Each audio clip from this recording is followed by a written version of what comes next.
Cette table ronde que j'ai le plaisir d'animer s'intitule « L'entrée en maladie d'Alzheimer, réduire l'hétérogénéité des parcours ». Et notre idée, en élaborant ce titre, l'entrée, et surtout en utilisant l'expression « l'entrée en maladie d'Alzheimer », c'est de considérer que davantage que le diagnostic d'une maladie se joue dans l'entrée en maladie d'Alzheimer, un point de bascule vers une nouvelle réalité, vers une nouvelle contrée, si on veut.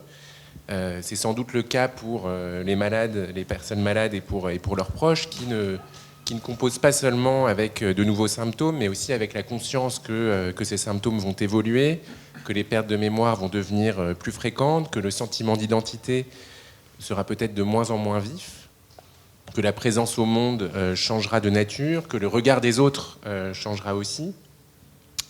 On a déjà évoqué, notamment avec Emanuele Clarizio tout à l'heure, des travaux en sociologie qui parlent de cet état de transition vers la maladie, notamment les travaux de Timmermans sur donc les patients en attente. Il y a aussi ceux en psychologie, notamment de Marcella Gargiulo, qui parle quant à elle de liminalité, donc le fait d'être au seuil d'une nouvelle identité, encore en chantier, qu'il y a à construire. Voilà. Donc c'est un bouleversement qui s'opère avec donc, cette entrée en maladie d'Alzheimer. C'est aussi ce qu'on retient de cette matinée.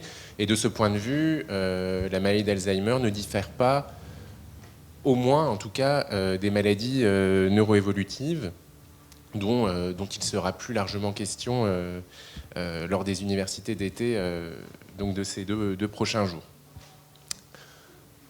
Cette entrée en maladie d'Alzheimer, c'est évidemment une préoccupation éthique fondamentale. Alors, il y a, à mon sens, mais nous verrons dans la discussion s'il émerge d'autres questions ou si vous faites, vous, émerger d'autres questions. Il y a plusieurs questions qui se posent. Premièrement, question d'abord qui n'est pas tout à fait d'ordre éthique, mais quels examens sont nécessaires pour établir le diagnostic de la maladie d'Alzheimer? Peut-être revenir sur cela. Les difficultés qu'il y a à l'établir, alors on en a quand même pas mal parlé, mais peut-être en parler davantage. Qui établit ce diagnostic? Au bout de combien de temps après la suspicion des premiers symptômes? Ce que nous savons de la diversité des parcours, de l'hétérogénéité des parcours et des regards, des savoirs sur la maladie d'Alzheimer. Des divergences de pratiques aussi entre professionnels, entre régions, de l'inégalité des ressources psychiques et sociales dont peuvent ou non bénéficier les personnes et les personnes malades et leurs proches pour faire face donc aux nouvelles difficultés posées par la maladie, difficultés pratiques, financières, sociales, existentielles. Et puis, enfin, et ce sera un dernier temps de cette table ronde, on pourra se demander comment on peut se projeter à long terme sur cette question du diagnostic, de l'entrée en maladie d'Alzheimer, donc dans une population vieillissante, pour mieux nous adapter, pour mieux nous préparer à cela. Voilà. Pour quelques mots pour entrer donc dans ce sujet-là. J'aimerais qu'on consacre peut-être un premier temps de notre échange à un état des lieux sur le diagnostic de la maladie d'Alzheimer. Et peut-être pourriez-vous rappeler, donc, peut-être je vais vous présenter d'abord, je ne l'ai pas fait. Donc, on a le plaisir d'accueillir Guillaume Fernandez, qui est maître de conférence en sociologie à l'Université de Bretagne occidentale et qui travaille au sein du laboratoire d'études et de recherche en sociologie. Merci beaucoup d'être là. Donc Antoine Garnier-Crussard est gériatre aux Hospices civils de Lyon. Et à ma gauche, François-Xavier Couchou est psychiatre au Centre de mémoire et de recherche de Nice. Voilà. Ce que je disais tout à l'heure, c'est que est-ce que vous pourriez rappeler donc, les deux cliniciens que vous êtes, donc François-Xavier Couchou et Antoine Garnier-Crussard, quels examens conduisent au diagnostic de la maladie d'Alzheimer, et peut-être ce que vous pourriez, même si c'est un exercice assez difficile, avoir peut-être une perspective historique sur l'évolution de ces critères.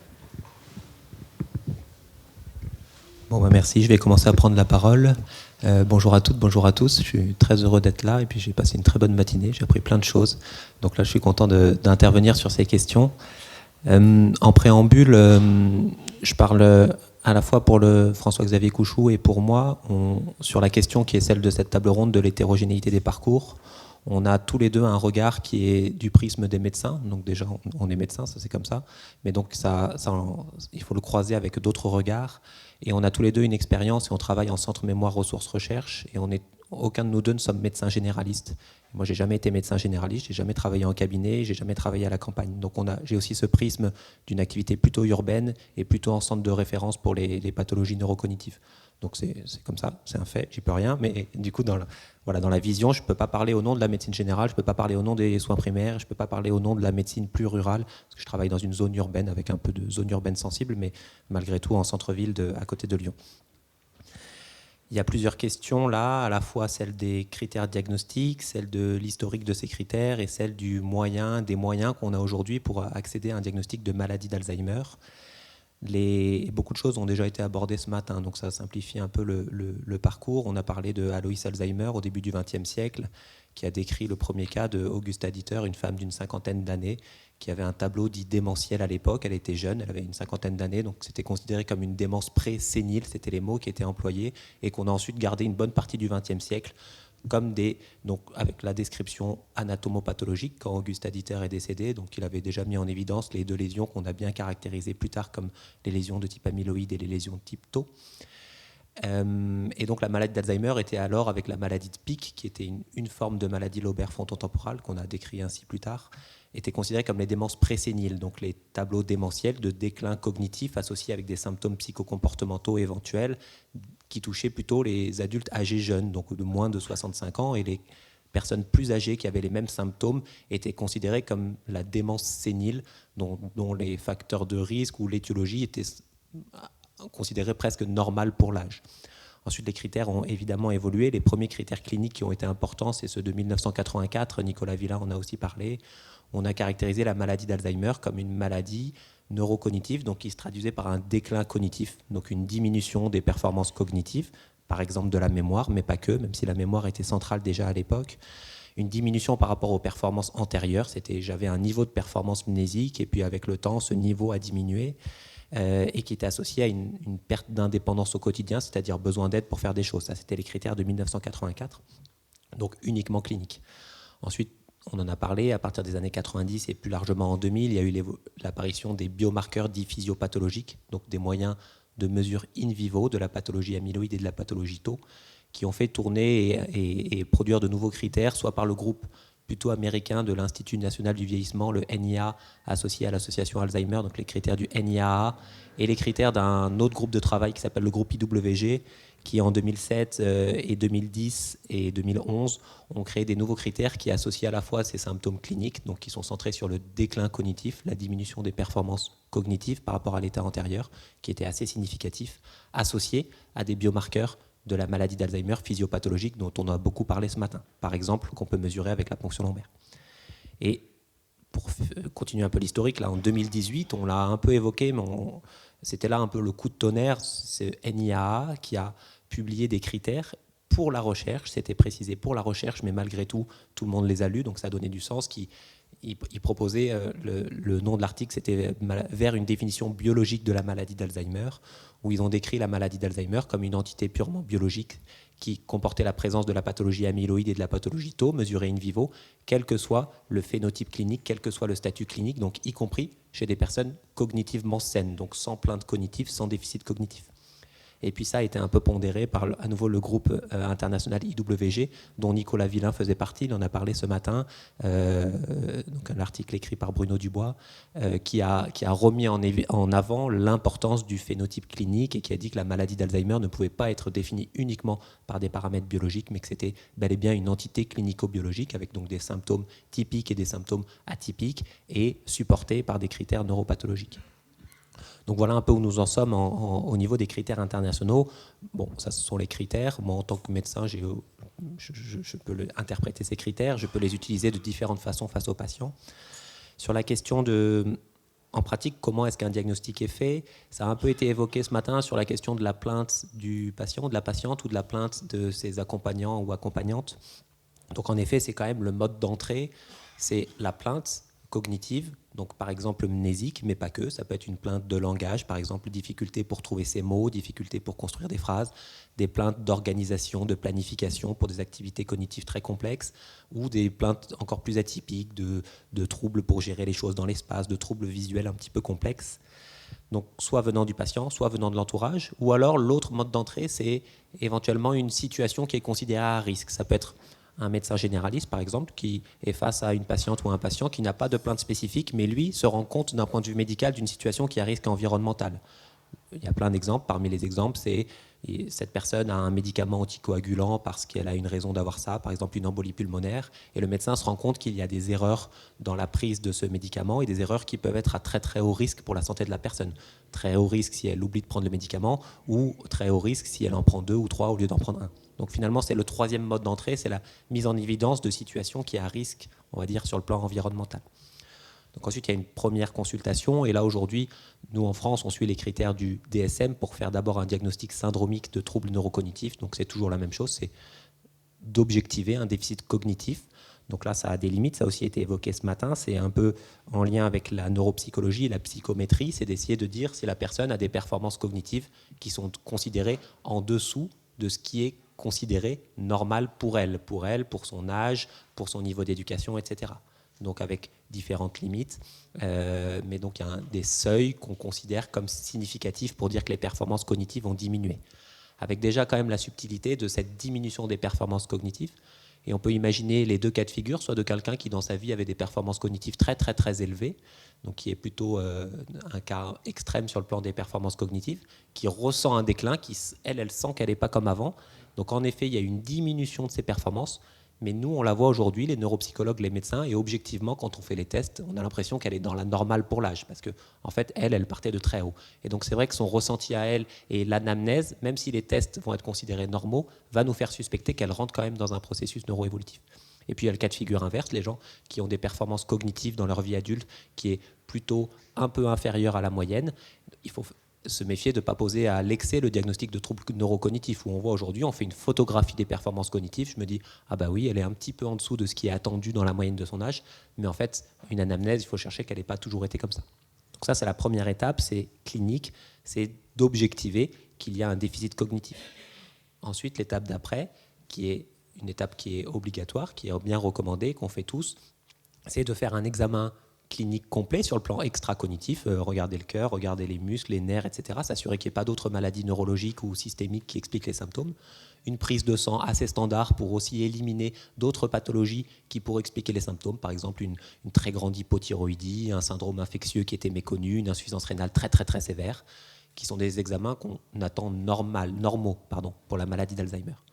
Et ensuite, la dernière étape, obligatoire, entre guillemets, ce n'est pas dans les textes de loi, mais dans la démarche diagnostique, on va dire minimale, c'est d'avoir un examen d'imagerie du cerveau. Ce qui est recommandé, c'est de faire une IRM du cerveau, à défaut un scanner, même si c'est beaucoup moins précis, mais dans certains cas, on peut se contenter d'un scanner, mais vraiment l'IRM est à privilégier. Et là, cet examen a 3 missions. La première, c'est, encore une fois, d'éliminer quelque chose qui pourrait expliquer les symptômes et qui n'est pas une maladie d'Alzheimer. Par exemple, une tumeur cérébrale, une hydrocéphalie, d'autres signes d'infection du système nerveux central. Ça, c'est donc le premier objectif, c'est d'éliminer autre chose qu'une maladie neuroévolutive. Deuxième objectif, c'est de regarder s'il y a de l'atrophie. Nicolas Villain en parlait, l'atrophie est un biomarqueur qui traduit la neurodégénérescence. Ça ne traduit pas la maladie d'Alzheimer, ça peut être de la neurodégénérescence liée à plein de choses, mais malgré tout, ça traduit la neurodégénérescence. Et en cas d'atrophie, selon les régions qui sont touchées par l'atrophie, ça peut nous orienter vers telle ou telle étiologie. Et la troisième mission de l'IRM, c'est de quantifier une comorbidité, une copathologie extrêmement fréquente. Ce sont les lésions microvasculaires, l'atteinte des petits vaisseaux du cerveau, les vaisseaux qui donc, apportent tous les nutriments, notamment l'oxygène et le sucre au réseau de neurones. Et donc on peut, avec l'IRM, voir s'il y a des lésions vasculaires qui peuvent soit expliquer le tableau cognitif, expliquer le déficit cognitif, soit s'associer à une maladie neuroévolutive. Donc voilà aujourd'hui la façon dont on peut poser un diagnostic clinique, on va dire, de maladie d'Alzheimer. Je dis clinique, mais quand on dit clinique, on comprend quand même la prise de sang et l'IRM. Ce à quoi, dans certains cas, et ça a été largement décrit ce matin, on peut proposer d'augmenter notre sensibilité et spécificité diagnostique en y ajoutant des biomarqueurs, avec la ponction lombaire et le dosage neurochimique de ces marqueurs dans le liquide céphalorachidien.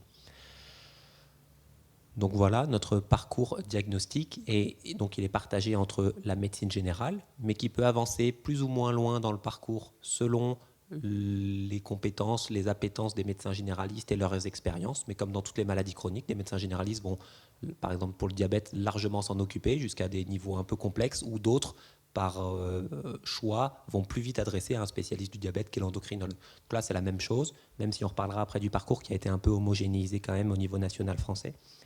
Et ensuite, des spécialistes de la mémoire qui en pratique sont surtout des neurologues, gériatres ou psychiatres, et ça dépend des centres, des régions, des expertises, de l'historique, etc. Je pense qu'on a discuté des différents points. Oui, tout à fait. Merci beaucoup. Peut-être, juste pour continuer un tout petit peu, j'imagine que c'est un point qu'on a un tout petit peu évoqué à la fin de la table ronde précédente, quand il était question de la dépression comme cause possible de la maladie d'Alzheimer. Est-ce qu'il y a, j'imagine qu'il y a des symptômes, je ne sais pas si on dit comme ça en médecine, mais confusionnants, enfin des choses qui nous font penser à autre chose. J'imagine, oui, sans doute le point de vue du psychiatre est intéressant. Et peut-être aussi, est-ce qu'il y a parfois des dissensus entre vous? C'est-à-dire, est-ce que les symptômes peuvent faire penser certains à une maladie d'Alzheimer et d'autres pas du tout? Oui, bonjour à tous. Donc effectivement, et puis ça fait du coup partie de la richesse justement des réunions de concertation pluridisciplinaires qu'on peut avoir, où justement l'intérêt d'avoir des psychiatres, des gérontopsychiatres, des neurologues, des gériatres, puis des neuropsychologues, d'autres métiers, des psychologues cliniciens aussi. Et effectivement, la dépression, c'est une question qui a déjà été un petit peu abordée ce matin, mais qui est assez complexe. Il y a une intrication importante entre à la fois comme facteur de risque et comme comorbidité. Je voulais d'ailleurs rebondir là-dessus sur l'impact en fait qu'il peut y avoir de l'histoire de vie. On sait notamment par exemple que pour interpréter une IRM, il faut quand même faire attention. Par exemple, il y a une corrélation entre le volume hippocampique et les maltraitances infantiles, par exemple. C'est des choses qui sont bien établies. Donc c'est vrai que c'est important de savoir, et c'est pour ça que dans ces questions d'intrication un petit peu complexes, il y a la question parfois où il vaut mieux rester un petit peu humble à l'instant T et en fait se laisser un temps d'évolution. Donc parfois on parle de traitement antidépresseur d'épreuve, ou en tout cas on peut se dire aujourd'hui, même le bilan neuropsychologique qui a été réalisé montre des déficits, mais qui peuvent être potentiellement comment dire, qui pourrait être expliqué plutôt par la dépression, et où justement pour détricoter, est-ce qu'on est dans une entrée de maladie neurodégénérative ou dans une dépression, et quel est le poids de chacun aussi, parce qu'il peut y avoir les deux. Il y a la question de savoir quel est le poids de chacun. Ça peut être parfois important justement de ne pas aller trop vite en besogne en posant à un instant T un diagnostic et se laisser un petit peu de temps. On peut aussi par exemple refaire des IRM, puisque justement, si on est sur quelque chose où on a potentiellement on a tous des cerveaux un petit peu différents aussi à la base. Parfois, on a des surprises, on trouve des cerveaux. Alors, il y a eu des cas très extrêmes, de gens dont on s'est rendu compte à l'âge adulte qu'ils avaient quasiment un hémisphère manquant entier et qui fonctionnait parfaitement bien. Donc ça, c'est le cas extrême. Mais en tout cas, voilà, on peut avoir des hippocampes un petit peu asymétriques, et en fait, ça a toujours été le cas. Et donc, c'est vrai que comme ce qu'on cherche, c'est une maladie neuroévolutive, si on se laisse un petit peu de temps et qu'on refait à la fois les tests neuropsychologiques ou les imageries, et quand éventuellement entre-temps on peut donner un traitement antidépresseur par exemple, ça peut aider à trancher un petit peu entre les deux, et c'est des choses qu'on fait relativement régulièrement. Et en tout cas, ce qui est important, c'est de dézoomer parfois un petit peu de la situation qu'on a devant nous, qui parfois est une situation de crise, en fonction de, parfois des choses sont assez sereines, mais parfois aussi malheureusement on arrive sur des états à la fois personnels ou familiaux qui sont lourds. Et essayer de dézoomer un petit peu, de reprendre l'histoire de vie, ça c'est parfois pour le coup un petit peu la spécificité peut-être d'un psychiatre comparé à des neurologues ou à des gériatres, même si là aussi il y a une forte variabilité interindividuelle et interprofessionnelle. Mais c'est vrai que parfois les psychiatres, on a un peu plus ce regard, on va dire, diachronique, où on va intégrer aussi le neurodéveloppement, le profil de personnalité antérieure, les antécédents psychiatriques, ce qui a pu par exemple justement influer sur le neurodéveloppement comme typiquement des traumas de l'enfance ou des maltraitances. Tout ça, c'est des choses qui sont finalement intriquées. Et c'est vrai que le regard, en fonction des professionnels, peut être un petit peu différent à ce niveau-là. On reviendra sur les... Ouais, vous voulez ? Juste pour rebondir sur aussi cette hétérogénéité clinique dont une part est influencée par l'histoire de vie, les événements de vie précoces, la personnalité antérieure, etc. Il y a notamment donc sur ces manifestations qu'on appelle neuropsychiatriques ou ces symptômes psychocomportementaux associés comme la dépression, mais également d'autres symptômes. Aussi sur la partie cognitive pure, enfin c'est pas pur, mais sur les symptômes cognitifs, il y a une très grande hétérogénéité dans la maladie d'Alzheimer. Ça a été encore une fois abordé ce matin. On a souvent l'idée de la forme qui longtemps a été appelée la forme typique du syndrome amnésiant, où c'est une atteinte de la mémoire épisodique. En premier plan, ce sont des oublis. Et il y a deux choses qui sont vraiment importantes, c'est qu'il y a des maladies d'Alzheimer qui ne se présentent pas du tout comme ça. Il y a des maladies où c'est pas l'amnésie, le premier symptôme, mais des difficultés de langage, des difficultés des visuels, des difficultés d'organisation. Donc premier message, c'est que toutes les maladies d'Alzheimer ne sont pas des maladies amnésiantes. Et l'autre message, c'est que toutes les maladies neurodégénératives amnésiantes ne sont pas des maladies d'Alzheimer. Il peut y avoir des tableaux cliniques très, très, très évocateurs de maladies d'Alzheimer. Encore une fois, ça a été évoqué ce matin avec les LATE ou l'encéphalopathie limbique à TDP43, qui est une autre maladie neurodégénérative qui est connue depuis assez longtemps, mais qui a été décrite très formellement en 2019, qui est donc un diagnostic différentiel très important de la maladie d'Alzheimer qui touche habituellement des gens plutôt un peu plus âgés et qui a la particularité d'avoir aucun moyen de diagnostic in vivo. On peut peut-être en faire le diagnostic par défaut. Vous avez des gens qui ressemblent beaucoup à des malades d'Alzheimer mais qui n'ont pas les biomarqueurs d'Alzheimer, ils n'ont notamment pas de pathologie tau. Et donc le diagnostic de vérification, il est anatomopathologique. Et dans le suivi évolutif, on a des arguments pour cette entité. C'est une entité qui évolue franchement plus lentement qu'une maladie d'Alzheimer, sauf quand les gens ont les deux maladies. Donc là, ça accélère plutôt. Mais sinon, c'est des formes qui ressemblent à des malades d'Alzheimer, mais qui évoluent franchement plus lentement. Ça, c'est quand même un petit peu important de détricoter ça, parce que le pronostic n'est pas du tout le même. C'est des maladies qui touchent plutôt des gens plus âgés, donc par exemple des gens de 80-85 ans, et qui va avoir une évolution qui est très lente. Donc peut-être des gens qui vont décéder d'autres causes avant que la maladie cognitive devienne trop gênante dans le quotidien.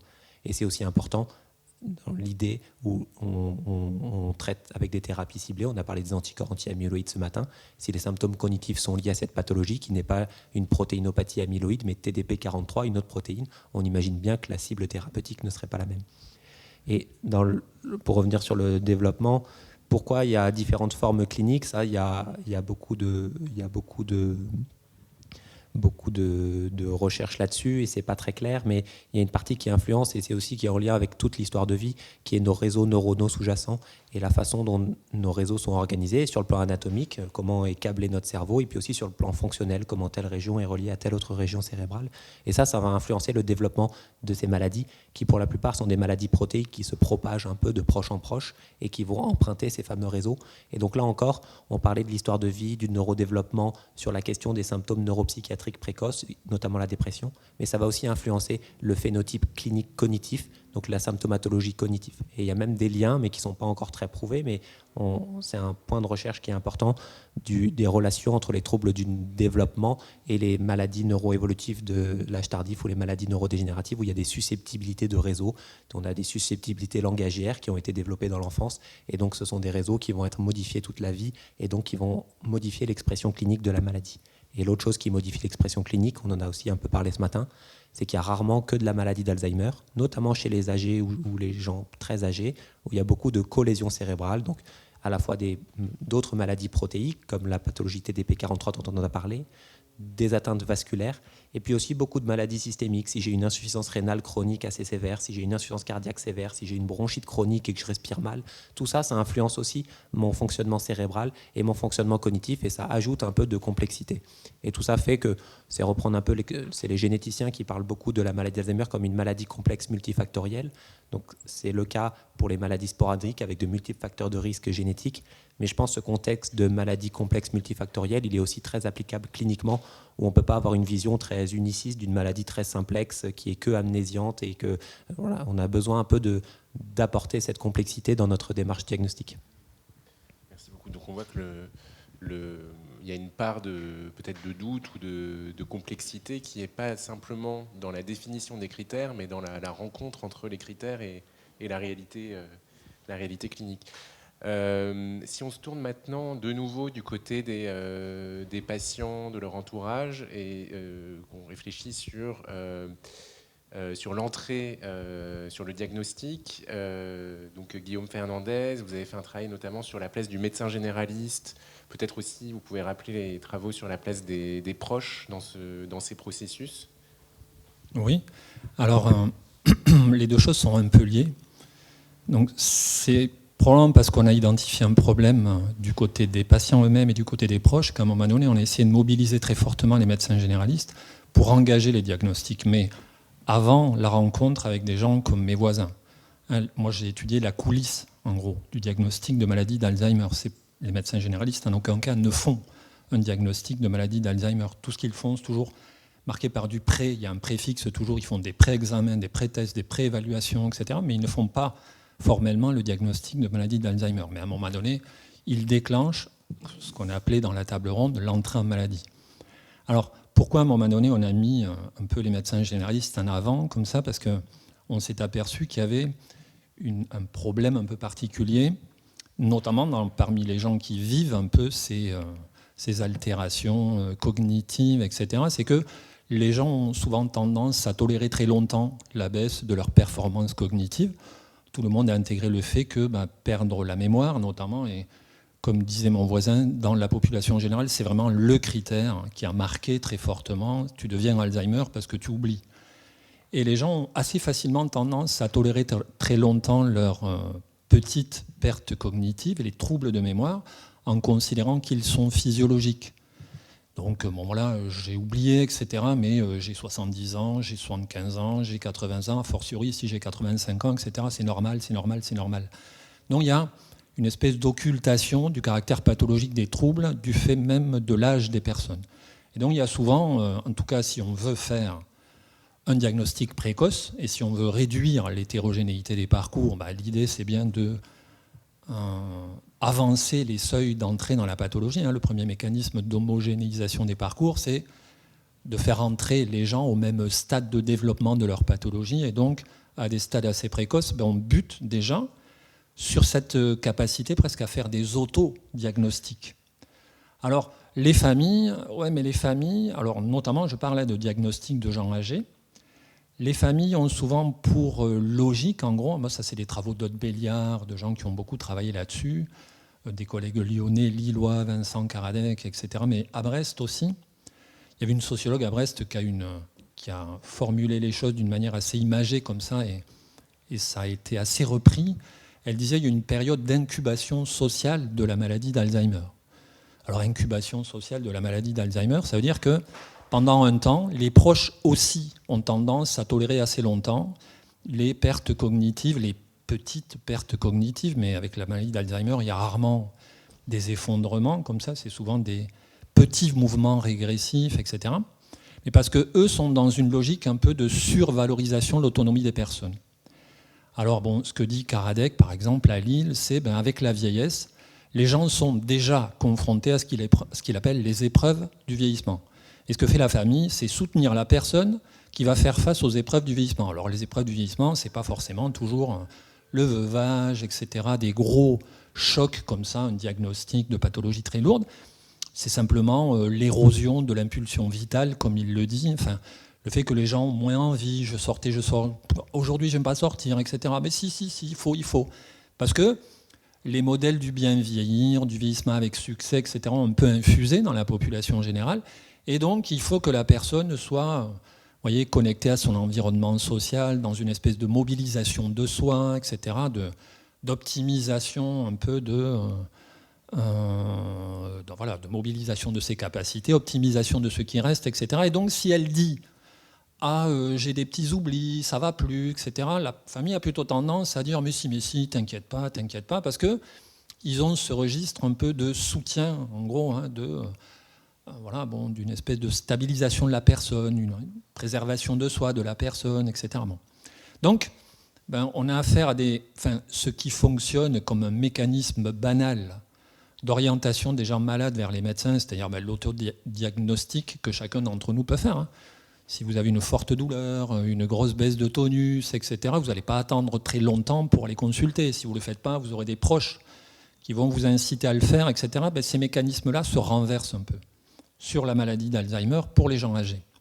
Alors du coup, on a tenté d'aller chercher les médecins généralistes, mais je développe peut-être pas tout de suite, on va en parler après.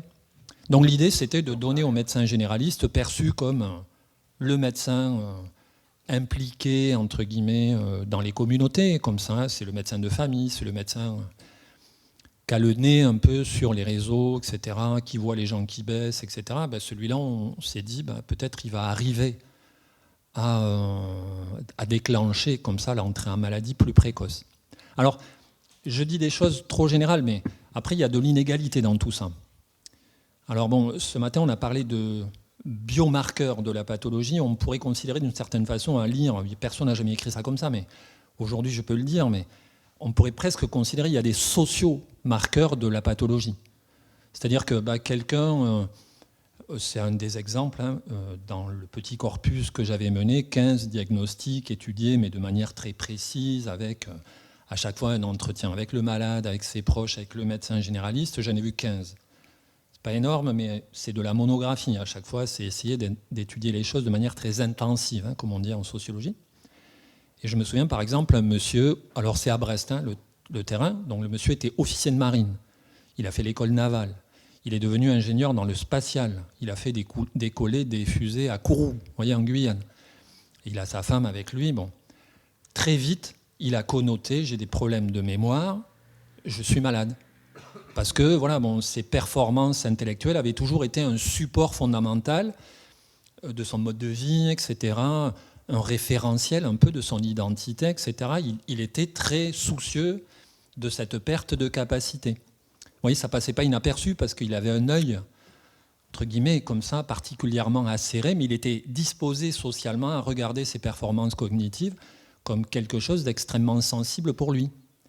Donc voilà, j'oublie mes lunettes, j'entends une info intéressante au journal de 20h, je vais en parler avec ma femme le lendemain, je ne peux pas. J'ai oublié le chiffre, etc. Enfin, il me racontait des choses très triviales. Mais là, il y a quelque chose de déviant. Alors du coup, je vais en parler à mon médecin. Mais la même chose, les pertes de mémoire, chez des personnes qui ont été femmes au foyer toute leur vie, etc. Elles disent, bien sûr, j'avais des pertes de mémoire, mais j'ai toujours été nul à l'école. Et j'ai eu des discours comme ça. Vous savez, moi, j'ai pas fait d'études, j'ai toujours été nul à l'école, ma mémoire, je n'ai jamais fait des performances, en gros. Donc, ça ne m'inquiétait pas. Donc, il y a, vous voyez, des mécanismes sociaux qui vont connoter davantage l'oubli comme quelque chose de pathologique. Ou, au contraire, quelque chose de très en continuité avec ce qu'on a toujours fait, quoi. J'ai toujours été nul à l'école et nul dans les, dans la gestion de mes agendas, etc. J'ai jamais eu d'agenda, etc. Il y a des gens qui ont des agendas, il y en a des gens qui n'en ont pas. Donc, vous voyez, tout ça est compliqué. Alors, du coup, ça introduit énormément d'hétérogénéité dans l'entrée en maladie. Et du coup, l'opérateur, on a pensé que l'opérateur, un peu de cette homogénéisation, ça pouvait être le médecin généraliste. Mais ça n'a pas complètement fonctionné. J'en parle pas tout de suite, peut-être on va y venir après. Ou comme vous voulez, mais si on reste sur les inégalités, c'est un point qu'avait aussi abordé Alexandra Ortiz-Caria tout à l'heure. Oui. Là, en fait, avec ce que vous dites, on peut expliquer pourquoi, comme elle disait tout à l'heure, les personnes sont plus ou moins enclines à se rendre chez le médecin. Tout à fait en lien avec ce que disait Alexandra tout à l'heure. Mais est-ce qu'il peut y avoir un autre facteur d'inégalité qui est simplement l'inégalité des ressources, c'est-à-dire le fait que dans certains territoires, on a moins facilement accès à des médecins, tout simplement, ou à des personnes susceptibles de diagnostiquer. C'est pas quelque chose qu'on observait beaucoup. Alors, je parle d'une enquête qui a presque 10 ans. Le terrain, c'était 2012-2014.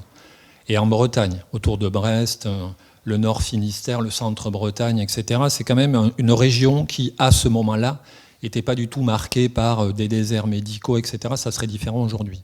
Mais il y a un article récent qui est sorti dans une revue de sociologie de la santé il n'y a pas longtemps, je ne me souviens plus le nom maintenant, mais ça me reviendra peut-être. Mais lui a travaillé spécifiquement dans l'Ille-et-Vilaine, la Loire-Atlantique et le 3e département à côté, le Loire et je ne sais plus.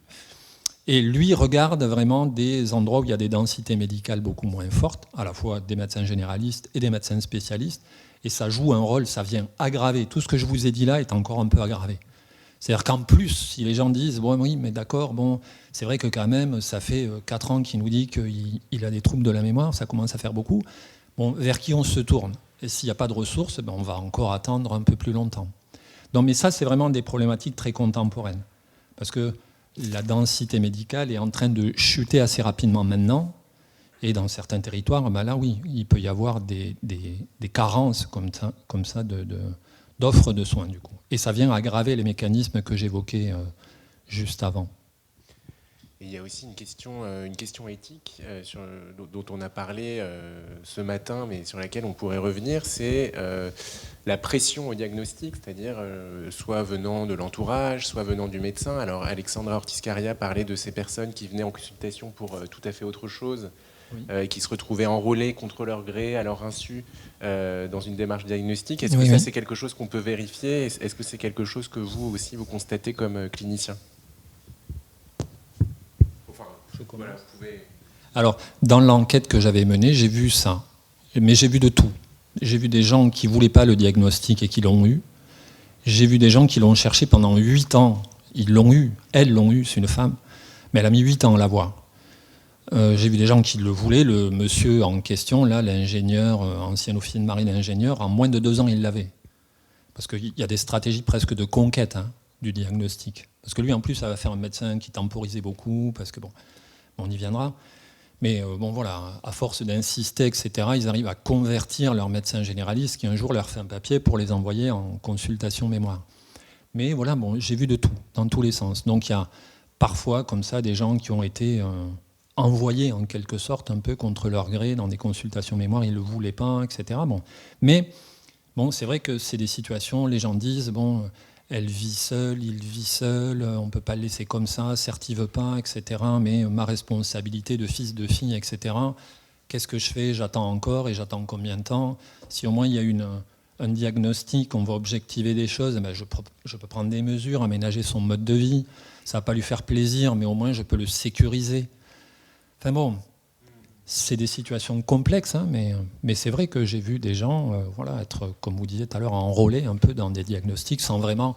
On est loin du consentement éclairé, etc., qui est un peu l'alpha et l'oméga en éthique médicale aujourd'hui. Je ne suis pas un spécialiste, mais on imagine beaucoup ça, les droits des patients, etc. Donc il faut consentir, mais bon, je ne sais plus, le mécanisme d'agnosognosie, où les gens oublient leurs troubles, dès qu'on est rentré dans ces mécanismes-là, qu'est-ce que ça veut dire de consentir de manière éclairée? Donc, à un moment donné, il y a des gens qui déclenchent des processus de diagnostic alors que les gens ne les veulent pas.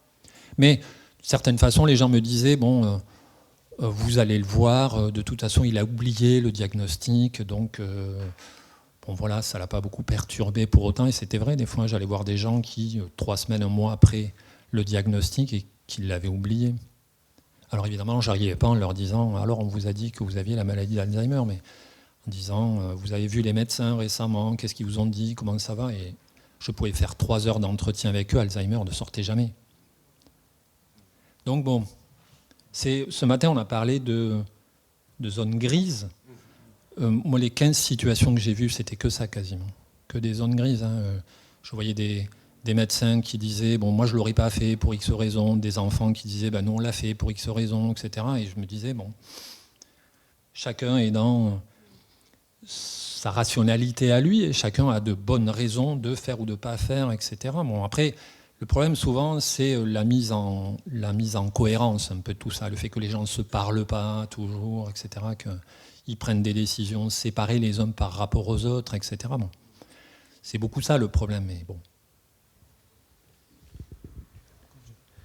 Et Merci, je partage vraiment tout ce que vous avez dit, puis votre expérience de ces 15 patients, j'ai l'impression que ça ressemble aussi à ma pratique, où on voit tout. Je vois des gens extrêmement anxieux qui viennent aux moindres symptômes dès le début, des gens qui attendent beaucoup, des familles, à l'inverse, qui sont très demandeuses alors que leur proche n'est pas demandeur, ou l'inverse, des familles qui demandent de ne pas faire le diagnostic, et ça dépend aussi de leur niveau d'anxiété, de projection personnelle. On voit des situations où il y a des gens avec des déficits cognitifs extrêmement légers, et les enfants me disent, et alors comment ça marche les papiers pour entrer en maison de retraite, qui ont une anticipation du futur presque, qui n'est pas du tout associée à une réalité, qui mettent vraiment la charrue avant les bœufs, et à l'inverse des situations où on traîne beaucoup, où il y a une peur des patients ou une peur des familles d'avoir un diagnostic.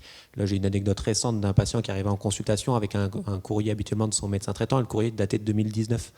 Pouvez-vous le voir pour des troubles de mémoire? Et il m'a dit, ah bah oui, j'ai oublié, etc. Mais en fait, entre la demande du médecin et l'appel, on n'a pas 3 ans de délai, on a un peu de délai, mais c'est quand même pas 3 ans. Donc il y avait eu ce besoin de cheminer, et la peur du diagnostic, et les proches, parfois, ils ont peur de la maladie, ils veulent anticiper à tout prix, etc. Parfois, je pense qu'ils freinent, ils ont aussi peur du diagnostic, et puis parfois, on voit que par exemple, notre parent il y a des difficultés, ça nous inquiète un peu, mais au niveau, il y a un poids social, je ne veux pas savoir la maladie, et puis individuellement, ça m'arrange bien qu'ils gardent mes enfants tous les mercredis, donc je préfère pas qu'on mette de nom de maladie, et puis etc., etc.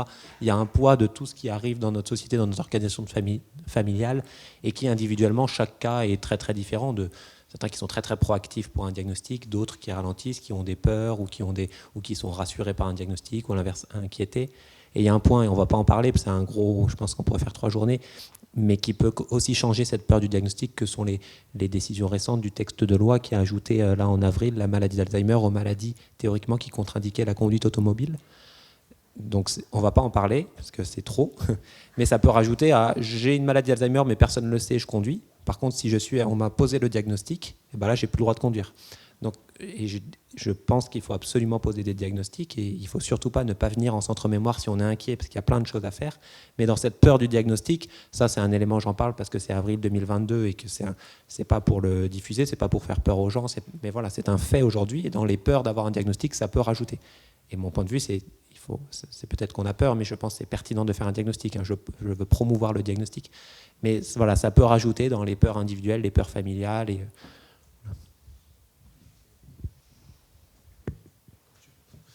Oui, après on pourrait effectivement parler longtemps de tout ça, mais ça rejoint les problématiques de systémie familiale. Là aussi, en psychiatrie, c'est quelque chose qu'on connaît bien. Il y a la question du coup de la place de la personne qui potentiellement a une maladie d'Alzheimer, quelle place elle occupe dans la famille. Il y a des fois où c'est par exemple vraiment le pilier de la famille, et donc comment ça va se reconfigurer si cette personne-là, son jugement n'est plus celui auquel on se fie, voire même s'il y a une entrée en maison de retraite, voilà, il y a plein d'enjeux, donc il peut y avoir des mécanismes de déni collectif, il peut y avoir des mécanismes de déni individuel.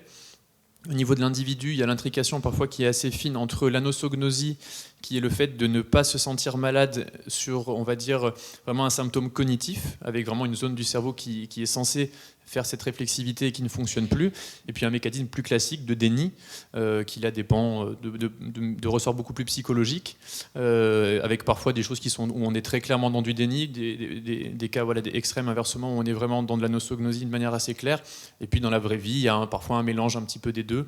Et la différence, c'est vrai que sur le déni, on peut faire des accompagnements psychologiques justement, où on peut un peu détricoter les choses, aider à l'acceptation.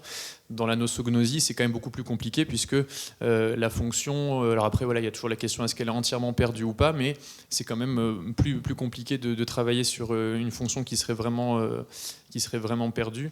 Et après il y a plein d'enjeux. Moi il y a pas très longtemps par exemple, j'ai eu une dame qui est elle-même en train d'accompagner sa maman en fin de vie dans le cadre d'une maladie d'Alzheimer, et où typiquement l'enjeu en grattant un petit peu de la consultation, c'était qu'elle voulait avoir une confirmation, elle connaissait l'existence des biomarqueurs, etc. Et en fait la question de fond à laquelle j'ai eu accès finalement à la fin de la consultation, c'était si j'ai une maladie d'Alzheimer, je vais en Suisse pour demander l'euthanasie. Et en fait finalement la question de fond elle était là. Donc, mais ça effectivement on n'y a pas accès tout de suite en général. Et donc là il y a des mécanismes individuels, collectifs, et puis il y a des familles avec, on pourra en reparler sur la question suivante, mais il y a plein de représentations aussi, il y a toute l'atteinte culturelle Là aussi, en psychiatrie, avec l'ethnopsychiatrie, c'est des choses qu'on connaît assez bien, mais là aussi, il y a plein d'interprétations qui sont données, culturelles, religieuses. Il y a des gens d'abord qui vont penser à de la possession, il y a des gens qui vont, voilà, avec tout plein de représentations. Et c'est sûr qu'il y a un panel gigantesque, et que dans le meilleur des mondes, il faut avoir le temps de pouvoir détricoter tout ça, et que dans la vraie vie, parfois on l'a, parfois on l'a pas, quoi. Maintenant, on avance un peu dans la réflexion et qu'on parle plutôt de la façon dont le diagnostic est vécu par les personnes. Guillaume Fernandez, vous avez dit qu'il y avait déjà peut-être des désaccords ou un manque de cohérence entre les professionnels déjà sur l'idée des bienfaits d'un diagnostic le plus précoce possible. Donc, par exemple, entre psychologues, alors je ne sais pas si vous avez étudié cela particulièrement, les médecins généralistes, les psychiatres, les gériatres, les neurologues, si j'essaye de faire une sorte mais peut-être que c'est très discutable, de spectre, plus ou moins favorable, disons, à un diagnostic précoce. Est-ce qu'on constate cela? Et voilà, j'imagine que tous les trois, vous avez des idées sur cette question et des constats à faire.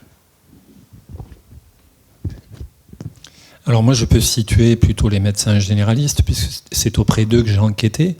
Et on était tout le temps dans une filière de diagnostic gériatrique, parce que je travaillais avec le CMRR de Brest, avec Armelle Gentric, qui est toujours, je crois, responsable du CMRR de Brest. Et c'est elle qui faisait les diagnostics. Et donc qui demandait aux patients, voilà, il y a une étude en cours, etc. Est-ce que vous acceptez qu'un sociologue vienne vous voir? Il y avait le patient et la personne qui l'accompagnait. Si elle avait un accord, elle téléphonait à son confrère médecin généraliste et elle lui demandait, est-ce que vous êtes d'accord pour qu'un sociologue vienne vous voir? Il fallait lever le secret médical, ça posait des tas de problèmes devant des comités éthiques, etc. Mais quand on avait l'accord du médecin généraliste, je pouvais aller voir les trois. Mais donc, j'ai pas eu de variété comme ça sur les filières de diagnostic. Il y a des filières plus neurologiques, psychiatriques, etc. On a eu un diagnostic fait par un gérontopsychiatre. Donc, moi, j'ai plus la filière gériatrique.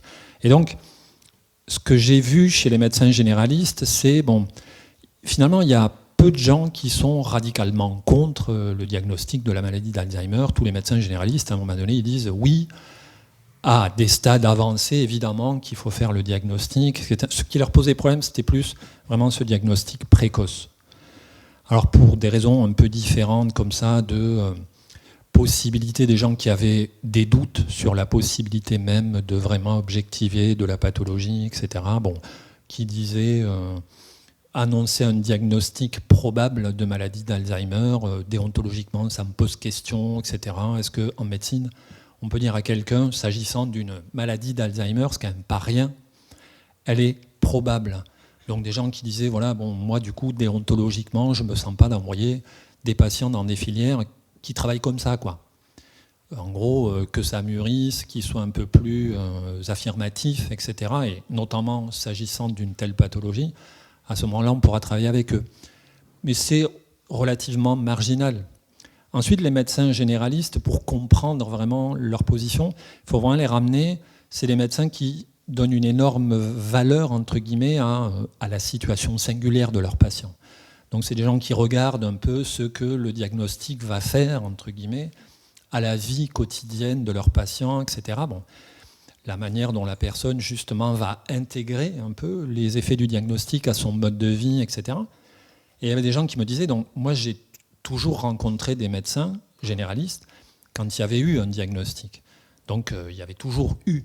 Mais il y avait des médecins qui me disaient, moi je ne l'aurais pas fait parce que je considère que la patiente, elle a régressé dans ses manières de s'insérer socialement, de continuer à développer des activités, etc. La dernière fois que je l'ai vue, je les voyais peu de temps après le diagnostic, puisqu'il y avait un diagnostic qui était annoncé, on allait les voir assez vite après. Donc, le temps de prendre le diagnostic, c'était 1 mois maximum, 1 mois et demi après, quoi. Et c'est vrai que parfois, j'ai vu des gens, je suis allé chez des gens qui étaient un peu pétrifiés comme ça. Des gens me disant, vous vous rendez compte, on m'a dit que j'ai la maladie d'Alzheimer. Voilà, je suis foutu, en gros. Et donc des gens qui me disaient, alors j'allais voir d'abord le médecin généraliste, qui me disait, vous allez voir, moi j'avais affaire à quelqu'un dont le vieillissement se passait bien.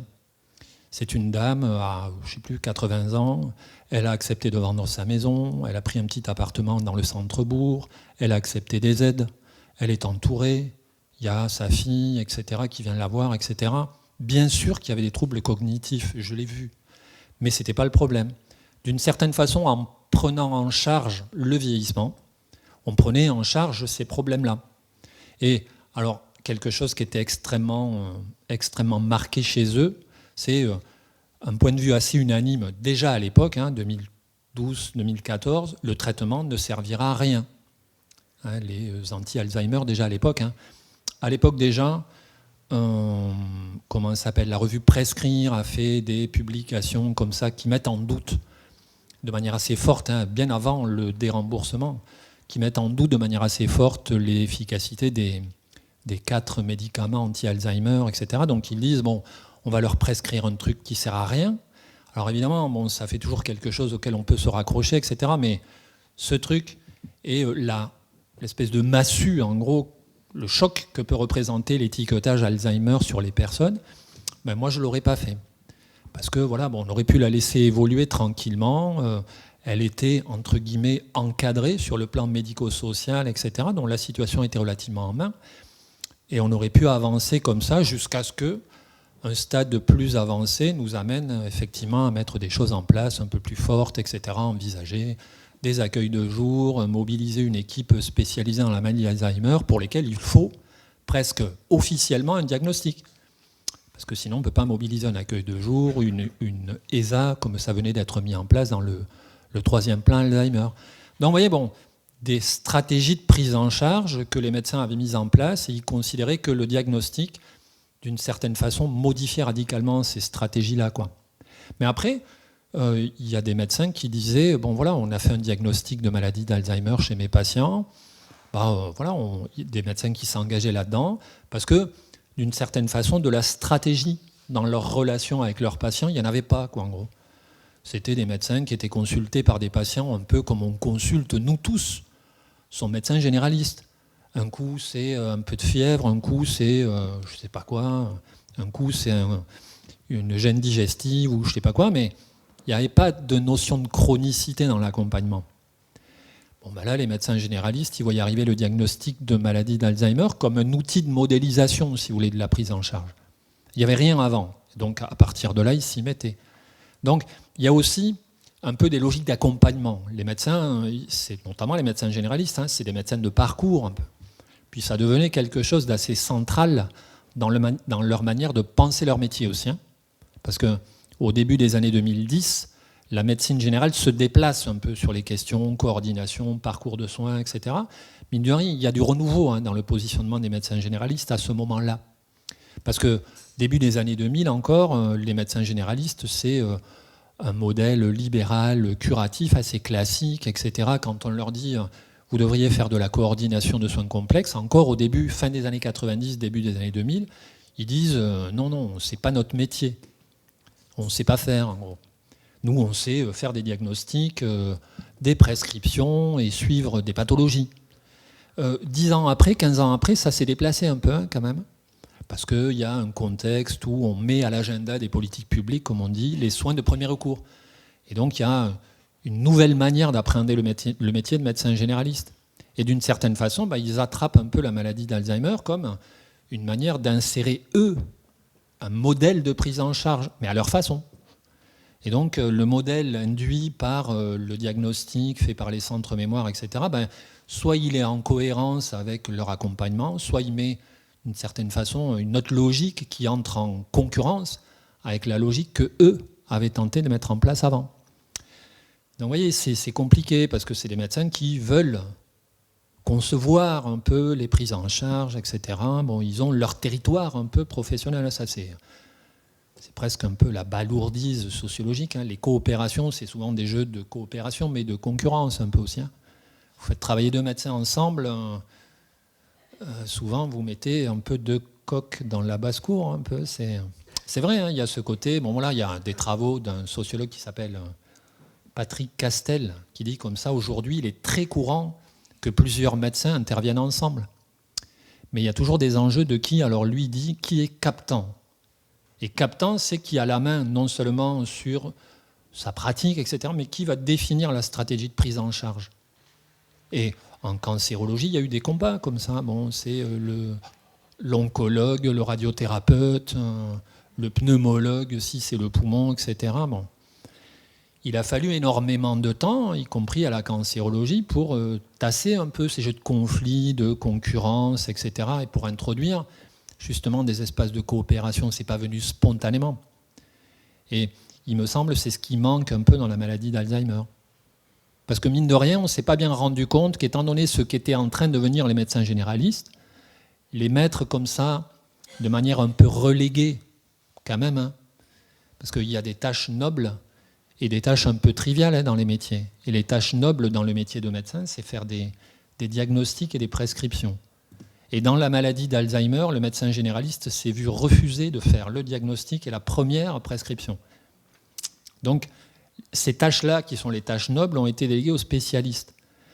En 2011, quand la Haute Autorité de Santé sort des recommandations comme ça, bon, je sais qu'il y a un monsieur de la Haute Autorité de Santé, je ne juge pas, mais ça vient à rebours de la trajectoire d'évolution de la médecine générale, quoi. Qui se disent, attendez, les gars, c'est plus possible de nous considérer comme ça. Donc certains, bon, si vous voulez, ils ont un peu pris du champ à partir de tout ça et ils ont moins joué le jeu que ce qu'on aurait imaginé, quoi.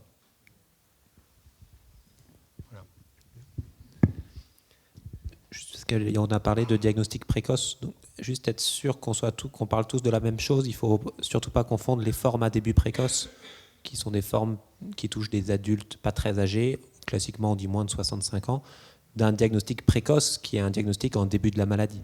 Donc je peux avoir une forme à début précoce extrêmement tardive, j'ai 55 ans mais j'ai une maladie très très évoluée, et je peux être faire un diagnostic précoce à 95 ans, quelqu'un qui a 95 ans mais qui commence à avoir des symptômes. Juste attention à forme à début précoce et diagnostic précoce, c'est-à-dire tôt dans le cours de la maladie. C'était encore une fois très intéressant. Oui, mais là on parle surtout de ça, mais comme ce matin on a parlé de format début précoce, voilà, on peut avoir une format début précoce mais très tardif. C'était très intéressant de rappeler la situation individuelle et puis ces médecins qui disaient moi dans le quotidien de telle personne à tel instant je ne pense que le diagnostic c'était pas le bon moment, c'est pour ça que parfois on parle de diagnostic au moment opportun plutôt que de diagnostic précoce qui doit bien être dans la situation globale de la personne et de son entourage. Avec aussi le rôle du médecin généraliste qui est de hiérarchiser ce qui lui semble être le plus important. Moi j'ai une vision de centre qui voit que la pathologie neurocognitive, donc à mon sens c'est le plus important. Mais quand on est médecin généraliste, et encore une fois je ne veux pas trop parler parce que je ne suis pas généraliste, donc je ne veux pas parler à leur place, mais il y a les cardiologues qui leur disent mais le plus important c'est la tension artérielle, le plus important c'est le rappel de diphtérie tétanos à 65 ans, non le plus important c'est le dépistage du cancer colorectal par le machin, non le plus important vraiment c'est de surveiller la dyslipidémie, et en fait ils ont toutes ces injonctions et qui disent face aux malades en 15 minutes, parce que c'est la réalité, c'est quoi qui est aujourd'hui pour lui le plus important, et je pense que c'est quand même les experts pour savoir comment on hiérarchise les problèmes. Il n'empêche que sur cette question très particulière de la maladie d'Alzheimer, il y a deux enjeux on parlera tout à l'heure des bénéfices et risques à faire un diagnostic au moment opportun ou plutôt précocement. Les enjeux qu'il ne faut pas rater quand même, c'est demain s'il y a des médicaments qui modifient le cours évolutif de la maladie. On a parlé de l'aducanumab ce matin. Dans les critères de l'étude de l'aducanumab, c'était des stades extrêmement légers. Donc moi je vois beaucoup de gens que je vois pour la première fois et qui n'auraient pas pu recevoir de l'aducanumab parce qu'on est déjà trop tard. Donc ça, éthiquement, on se dit on n'a pas envie de les rater. Et aujourd'hui, on n'a pas de médicament qui modifie le cours évolutif de la maladie qui est validé, mais on a cet accès à la recherche thérapeutique, et c'est pareil, pour cet accès, c'est plutôt à des stades précoces, et donc on a envie d'en faire bénéficier le plus grand nombre. Malgré tout, et ça c'est... Voilà, jamais jeter la pierre, je pense, sur un médecin généraliste qui dit il y avait une maladie Alzheimer depuis 2 ans et puis il l'a raté, parce qu'il a toutes les injonctions de tout ce qui est de toute la prévention, de toute la prise en charge, avec les contraintes qu'il a par ailleurs, qui fait que son rôle est central.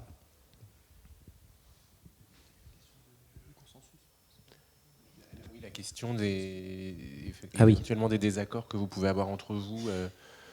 Médecins alors aussi je voulais poser la question parce que je sais qu'il y a des personnes de France Alzheimer 06 dans la salle, peut-être le positionnement aussi de cette association de patients-là, qui est quand même très importante dans le champ de la maladie d'Alzheimer. Sur cette question du diagnostic précoce, ce serait intéressant si à un moment quelqu'un veut répondre, mais plus particulièrement entre les neurologues, entre neurologues, gériatres, médecins généralistes. C'est une question peut-être un peu délicate, mais allez-y. Non, elle est pas délicate. Après, c'est mon expérience personnelle, donc je parle pas au nom de tous les médecins. Et voilà, donc je suis gériatre. Dans ma vision, on peut être médecin spécialiste de la mémoire, peu importe qu'on soit psychiatre, gériatre ou neurologue, si on est quand même bien formé. Après, je pense qu'il faut quand même être bien formé, parce qu'on l'a dit tout à l'heure, c'est extrêmement compliqué. Après, on a la chance en France d'avoir le DUMA2, qui est une formation, d'ailleurs je pense que l'ABEX participe, je ne sais pas, mais qui est une formation qui accueille des médecins et des non-médecins, et parmi les médecins, ils accueillent des psychiatres, des neurologues, des gériatres, et à l'issue de cette formation, je pense qu'on est quand même bien armé pour mener une consultation mémoire de qualité.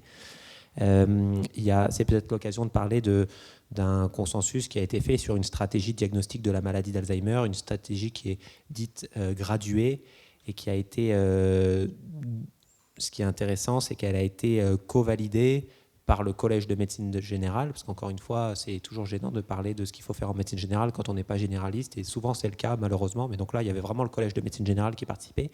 Il y avait la Fédération des centres mémoire, donc qui regroupe tous les centres mémoire de France, et la Société française de neurologie, la Société française de psychogériatrie, je pense la Société de neuropsychologie, la Société française de gériatrie, et donc un consensus commun de ces trois spécialistes d'organes et des spécialistes de médecine générale qui ont proposé un parcours de soins donc gradué, qui commence par les soins primaires avec des recommandations en médecine générale. Ce qui est pertinent, c'est de faire ça, dans telle situation, je pense qu'on peut s'arrêter là, on suit le patient, dans telle situation, il vaut mieux l'adresser à un neurologue, gériatre ou psychiatre, c'est pas précisé, c'est au choix, quelqu'un qui se considère comme assez compétent pour répondre à ces questions. Et voilà, de mon point de vue, j'ai pas de problème avec les autres, même si je pense quand même que les gériatres sont les meilleurs, mais non, c'est pas vrai. Voilà, après, mais peut-être je vais laisser parler à mon collègue qui est psychiatre, il y a des spécificités locales, historiques, traditionnelles, et qui font qu'il peut y avoir de la qualité, quelle que soit la formation initiale. Moi, c'est vrai qu'au cours de ma formation, quand j'étais interne, j'avais pu assister à des consultations menées par des gériatres, par des psychiatres et par des neurologues. Et c'est vrai qu'il y avait des différences de pratique, clairement. On voit que les formations sont différentes. Après, sur les aspects purement diagnostiques, pour moi, les performances, si les gens sont bien formés, étaient identiques. C'est plus sur la manière de mener l'entretien, sur l'attention à certaines particularités. J'avais le sentiment, pour résumer, même si c'est très réducteur, que le neurologue avait une compétence supplémentaire pour tout ce qui était diagnostic différentiel associé sur des copathologies neurologiques, par exemple. Le gériatre avait un regard, pour le coup, très global sur les possibilités sociales, médico-sociales, de réseau, etc. Et un regard vraiment sur la polypathologie peut-être plus pointu. Et le psychiatre, à mon sens, avait plutôt le regard effectivement sur le parcours de vie, la personnalité, la systémie familiale, etc. Mais tout ça encore avec des variabilités énormes entre les praticiens qui sont évidentes, mais on sentait quand même, je trouve, une différence un petit peu dans l'abord des choses et dans l'importance et le temps pris pour différents aspects de la personne et de son environnement. Voilà. Moi, je voulais juste dire un petit mot sur le système de soins. Donc, il y avait ce consensus qui a été fait. Après, il y a aussi une réflexion en cours sur le fait d'harmoniser un petit peu aussi le parcours de soins entre les consultations mémoire de proximité, des consultations mémoire de territoire et les fameux CM2R, donc les centres mémoire, ressources et recherche, avec l'idée effectivement d'avoir comme ça 3 niveaux de consultation mémoire après du coup le médecin généraliste ou le primo-adressant, avec l'idée grosso modo que de toute manière il y a des médecins bien formés, qu'en consultation mémoire de proximité, le médecin pouvait éventuellement travailler seul. Dans les consultations mémoire de territoire, il y avait forcément des compétences vraiment de neuropsychologue qui étaient là, et qu'en CM2R, il y avait en général la pluridisciplinarité, notamment psychiatre, gériatre, et aussi avec l'accès aux biomarqueurs type ponction lombaire. L'idée, c'est comme ça de pouvoir étager, et avec un enjeu à terme de pouvoir se dire qu'il faudrait que toute personne puisse bénéficier au moins une consultation mémoire de proximité à moins de, je sais pas, 1 heure, 2 heures de chez lui. Enfin, après, l'idée, ce serait comme ça de pouvoir diminuer les disparités territoriales. Et après, il y a aussi du coup d'autres réflexions pour intégrer la télémédecine, puisqu'il va falloir quand même composer pendant au moins, selon les estimations, au moins 20 ans de pénurie médicale, même si a priori les choses vont remonter. Et donc il y a la question de comment on gère ces années-là.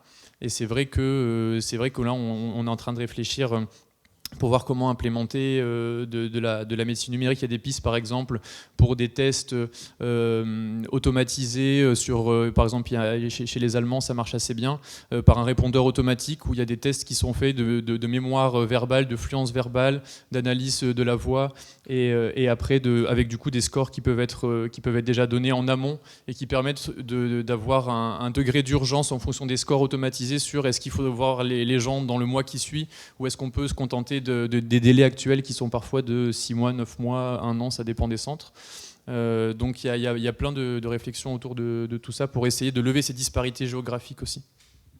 Donc, si j'essaye de résumer un peu les réponses que vous donnez tous les trois, c'est au fond, c'est un peu surprenant pour moi. Donc il n'y a pas vraiment de désaccord vif, en tout cas entre les différentes professions. Il y aurait même plutôt, d'après ce que vous dites, Guillaume Fernandez, un rapprochement à partir des années 2000 avec des médecins généralistes de plus en plus enclins à accepter un diagnostic précoce.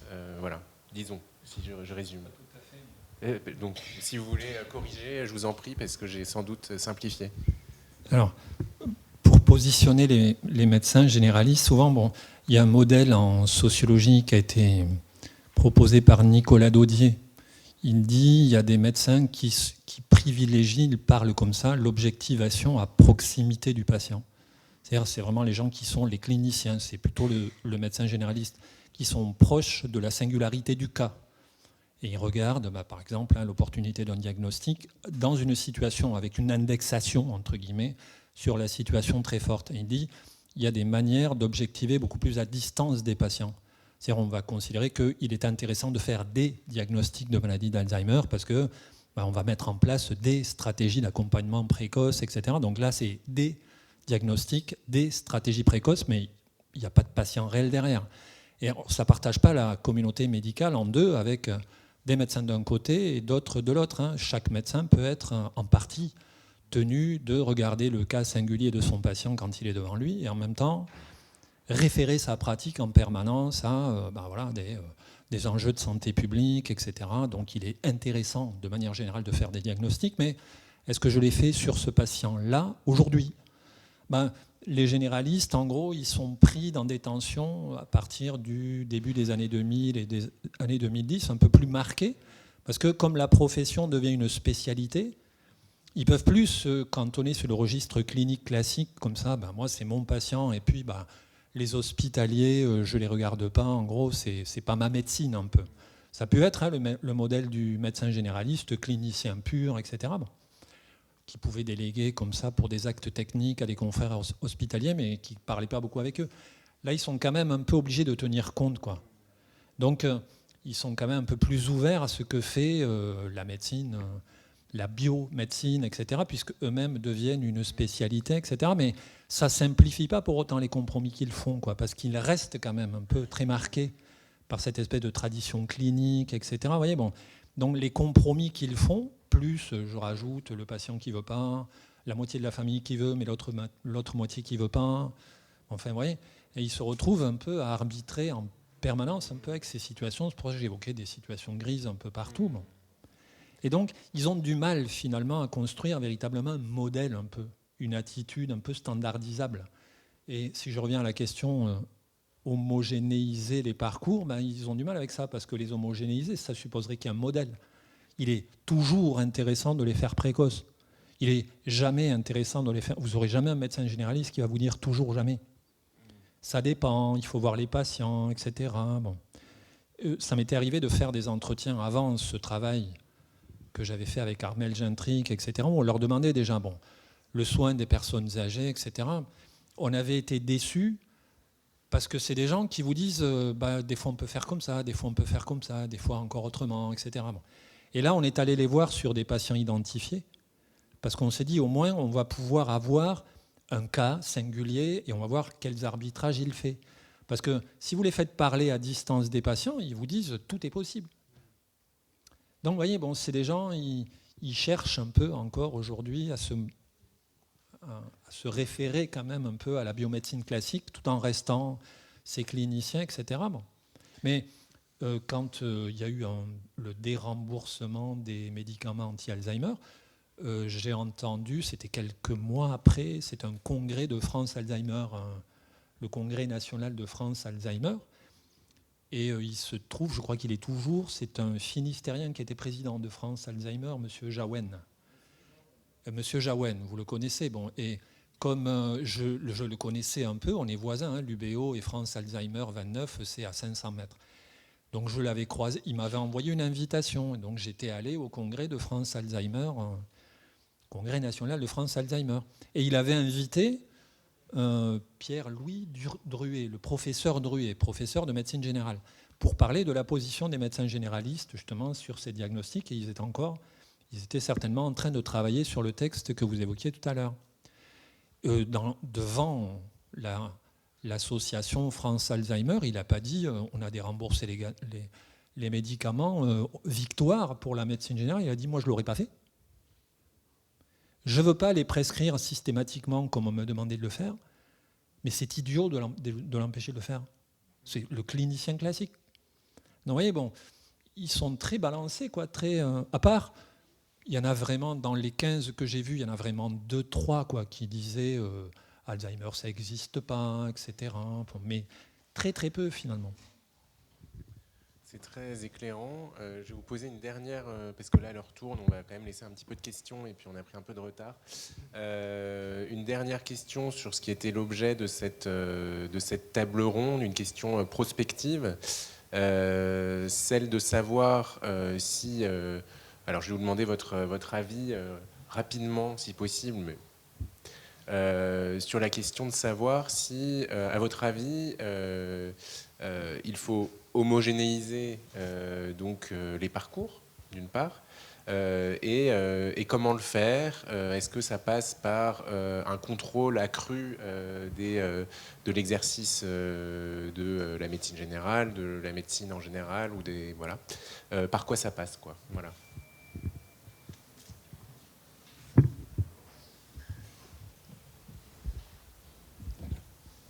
J'aurais du mal à vous dire s'il faut homogénéiser, mais moi, ce que je retirais de cette enquête, c'est que, donc voilà, parfois j'avais vu, je reprends l'exemple de cette dame, qui a passé 8 ans à dire, et de manière parfois un peu maladroite, etc., j'ai la maladie d'Alzheimer, j'ai la maladie d'Alzheimer.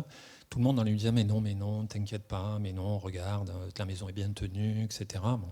Alors c'est une femme, etc. Enfin bon. Si on écoutait mieux ces personnes-là, etc., je pense qu'il y aurait un bénéfice. La dame qui l'a eu et qui ne le voulait pas, bon, peut-être que si on avait reculé, et son médecin ne le voulait pas non plus, etc., on aurait fait un bénéfice. C'est pas en homogénéisant nécessairement qu'on va résoudre un peu ces problèmes. Je pense que c'est ce que j'évoquais tout à l'heure, quoi. C'est un enjeu peut-être de coordination, de mise en cohérence, un peu à la fois de ce que peuvent souhaiter faire des centres spécialisés qui, à raison, disent, voilà, bon, la maladie d'Alzheimer, plus on aura des diagnostics précoces et plus on fera avancer le savoir, la recherche, et donc, à terme, des solutions qui seront profitables à tout le monde. Et en même temps, ce côté, voilà, bon, enjeu très local, clinique, etc., que peut porter davantage le médecin généraliste. Et c'est peut-être utopique comme ça, mais des négociations au cas par cas, etc. Mais bon, avec la densification du travail, vu le nombre de médecins déclinants, etc., je ne suis pas très optimiste là-dessus, mais pour moi, homogénéiser, ce ne serait pas vraiment un objectif, quoi. Mais s'il faut vraiment répondre oui ou non, quoi. Mais Vous avez répondu en disant, en parlant de cohérence. plutôt, ouais, voilà, ouais.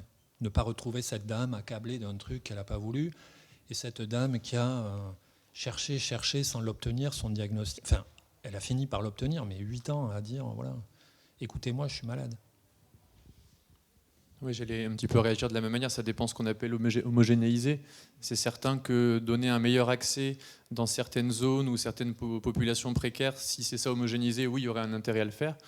Après, si c'est vouloir plaquer un parcours de soins standard sur tout le monde, clairement, je ne pense pas que quiconque ait envie de faire ça. Il y aurait une violence sociétale énorme qui serait... Donc effectivement, il faut s'adapter au territoire. En tout cas, il y a un vrai enjeu.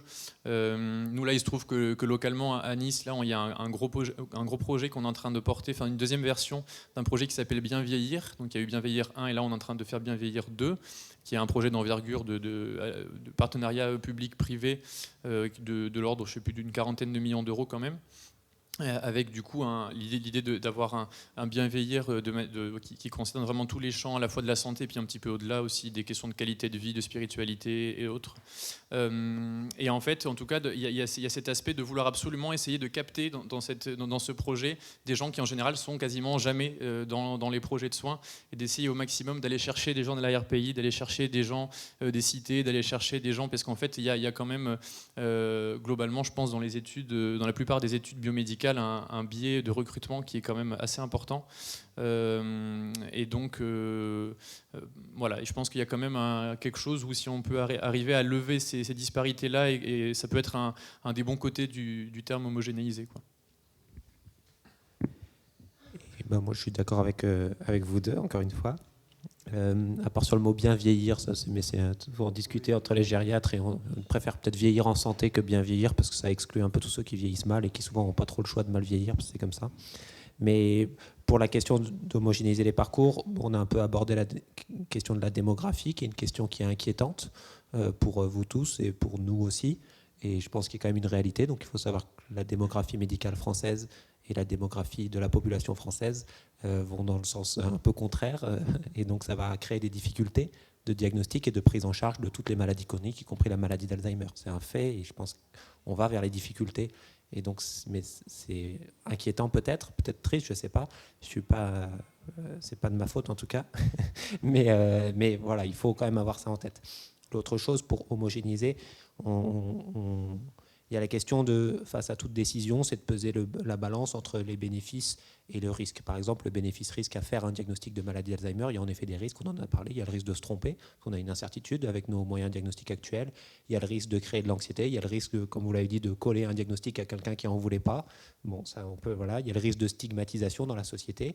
Ça, c'est des choses qui existent, qui sont bien décrites et à mon avis, qui sont modifiables. Et puis aussi, il y a le bénéfice de quand même anticiper le futur, de mettre en place des choses dans le quotidien qui vont protéger la personne, qui vont d'informer les aidants, les proches, les accompagnements, peu importe comment on les appelle, sur qu'est-ce qui se passe chez leurs proches et leurs aidants, et que les oublis, c'est pas par manque d'intérêt, c'est pas par manque d'amour, c'est pas par manque de quoi que ce soit, c'est qu'il y a une maladie qui fait que l'organe qui mémorise les nouvelles choses dysfonctionne. Donc comprendre ces symptômes, ça fait partie des bénéfices à faire un diagnostic de la maladie, proposer des interventions non médicamenteuses et accéder à la recherche, y compris la recherche thérapeutique. Je pense que c'est un bénéfice qu'il faut vraiment promouvoir. C'est une réalité, il faut que ça avance. Il y a des personnes qui nous reprochent d'avoir eu un diagnostic trop tardif qui ne leur permet pas d'être inclus dans un essai thérapeutique. Et je pense que c'est... Voilà. Moi, j'ai un tout petit peu orienté peut-être mon point de vue en faveur des bénéfices, et j'ai peut-être sous-estimé les risques. C'est un point de vue. Mais en tout cas, quand on prend la décision de faire ou de ne pas faire un diagnostic, on peut peser le pour et le contre. Et enfin, coller un diagnostic à quelqu'un qui n'en veut pas, dans ma pratique, parce qu'on en a un peu parlé ce matin, quelqu'un qui veut pas consulter, et c'est l'aidant ou l'accompagnant qui a forcé à consulter.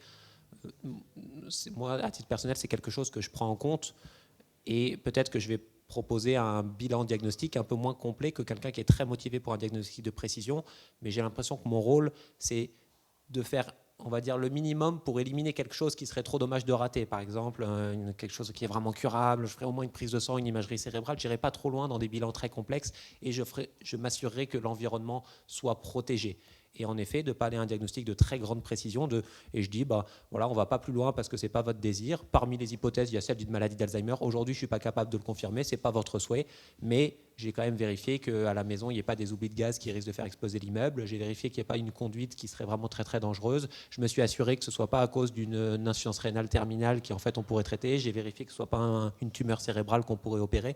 Donc on peut quand même graduer notre stratégie diagnostique qui sera différente de quelqu'un qui veut à tout prix savoir, être le plus précis possible, dire j'ai trop besoin de comprendre à quasiment 100% mon diagnostic. Donc je propose quelque chose à tout le monde, mais en effet, si ce n'est pas le désir de la personne et encore si c'est l'entourage, on peut adapter pour faire ce qu'on peut imaginer le minimum vital, quoi, éliminer un gros problème et protéger la personne. Merci beaucoup.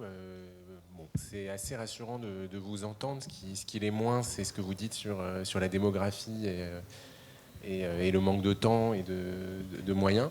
Voilà, alors on a peut-être un peu de temps pour des questions. On peut prendre 5-10 minutes. Voilà, alors on a une première question. Alors rapidement, enfin, moi je rebondis sur la table ronde précédente. Ce qui avait été dit au sujet de à quoi sert le diagnostic si on ne peut rien faire. En fait, il y a des choses qui peuvent être faites aussi du point de vue environnemental. Donc il n'y a pas juste la maison de retraite ou le domicile. Enfin oui, je ne me suis pas présentée, Hélène Lénard, donc je travaille depuis 2008 sur les formes alternatives d'habitat et en particulier les colocations pour les personnes qui ont la maladie d'Alzheimer. Et bon, vous avez parlé de Amadiem et Blandine. Blandine, si elle n'avait pas eu un diagnostic précoce, elle n'aurait pas eu l'énergie de faire ce qu'elle a fait, donc ces maisons de Kroll. Et actuellement, enfin depuis 2008, la réglementation a changé, la législation a changé, et la loi Elan, avec l'habitat inclusif, donne la possibilité aux personnes et surtout aux familles de monter ce genre de maison de manière plus simple et enfin moins ambitieuse, et donc de faire des colocations. Il y en a un certain nombre il y en a environ 4000 en Allemagne, et en France il y en a une dizaine, 4 qui sont ouvertes et en dehors du Morbihan, et une dizaine qui sont en projet actuellement. Donc le savoir suffisamment tôt permet aux personnes elles-mêmes de pouvoir agir et anticiper leur environnement. Je pense qu'on est vraiment d'accord et qu'un diagnostic, le principe du diagnostic, c'est je fais un diagnostic et immédiatement je propose un plan personnalisé de soins qui comprend plein de choses, de l'adaptation du médicamenteux, du non médicamenteux, et on est, je pense, tous à peu près convaincus qu'il y a plein de choses à faire. Et avec un petit point aussi, d'ailleurs, sur lequel personnellement je ne pense pas être très très bon, mais sur la question des directives anticipées, où quand on est si le diagnostic est fait précocement, la plupart des fonctions de jugement notamment sont encore bien présentes, et où du coup ça redonne un petit peu de contrôle sur la suite, où après par définition on manque un petit peu de contrôle. Et donc cette question-là peut être aussi importante au-delà de tous les aménagements effectivement environnementaux, etc. Quelle est l'incidence de la maladie d'Alzheimer chez les patients atteints de schizophrénie, et est-il aisé de faire le diagnostic, notamment donc vous avez parlé beaucoup de centres mémoire et des tests mémoire, donc qui peuvent durer 2 heures. Donc comment est-il aisé de faire un diagnostic chez un patient schizophrène? C'est une question qui est complexe. On sait que dans la schizophrénie vieillissante, il y a des troubles cognitifs qui apparaissent, qu'on connaît relativement bien, et qui concernent notamment plutôt les fonctions exécutives et les fonctions de cognition sociale notamment. Alors qu'après, il peut y avoir effectivement des formes atypiques de maladie d'Alzheimer dont on a peu parlé, mais qui sont des formes d'allure comportementale initialement, donc il peut y avoir des diagnostics différentiels chez certaines personnes où dans un premier temps c'est plutôt des symptômes psychocomportementaux qui vont intervenir, et où peut se poser une question. Il y avait ce qu'on appelle toujours d'ailleurs dans les classifications la late onset schizophrénia, c'est-à-dire la schizophrénie de début tardif, et où il faut effectivement... globalement, une grande règle, c'est que tout trouble psychiatrique de début tardif, s'il n'y a pas eu d'antécédent, c'est un petit peu un drapeau rouge, un red flag qui doit nous faire explorer l'entrée dans une maladie neurodégénérative, parce que ça peut exister, mais il faut vraiment faire attention au fait que ce ne soit pas une maladie neurodégénérative qui commence par des symptômes qui peuvent être des hallucinations, du délire, des symptômes qui font vraiment évoquer la psychiatrie en général. Après, pour des gens chez qui le diagnostic est déjà bien posé, donc un patient souffrant de schizophrénie et qui vieillit, effectivement, globalement, il y a la question déjà de l'anamnèse et de l'installation des troubles. En général, les troubles cognitifs d'un schizophrène vont suivre une pente relativement douce. On va voir les choses s'installer de manière relativement en pente douce. s'il y a une accélération un peu plus rapide à partir d'un âge donné, ça doit être quelque chose effectivement qui doit interpeller. Et après, en tout cas, ça vaut le coup effectivement dans ce cas-là de faire un bilan complet, hein, comme on ferait chez tout un chacun, avec l'IRM, le bilan neuropsychologique, etc., éventuellement la ponction lombaire. Comme on a dit dans les recommandations de l'HAS, c'est bien dans ces cas un petit peu d'intrication, dans ces cas un peu complexes, qu'il y a un vrai intérêt des biomarqueurs pour pouvoir avancer dans le diagnostic. Et après, effectivement, en fonction il n'y a pas de raison, par exemple, qu'un schizophrène ait vraiment une forte amnésie. Il n'y a pas de raison qu'il ait une grosse atrophie spécifiquement au niveau des hippocampes, hein, pour prendre un cas un petit peu typique de maladie d'Alzheimer. Et il n'y a pas de raison, normalement, qu'il ait de la fausse photo ou énormément d'amyloïdes. Dans le LCR, enfin dans le cerveau. Donc maintenant, on a les outils quand même globalement pour arriver à poser. Alors, il y a toujours effectivement un risque de se tromper, hein, mais maintenant on a quand même les outils globalement pour pouvoir bien savoir si une maladie neuroévolutive débute sur une pathologie préexistante, que ce soit, parce que ça se pose pour la schizophrénie, mais ça se pose pour la bipolarité, ça se pose pour la dépression chronique, ça se pose en fait pour globalement toute la nosographie psychiatrique, et on arrive la plupart du temps quand même à débrouiller un petit peu les choses. Ouais. Je vous remercie beaucoup tous les trois. C'était très riche, c'était très éclairant. Donc on peut vous applaudir éventuellement.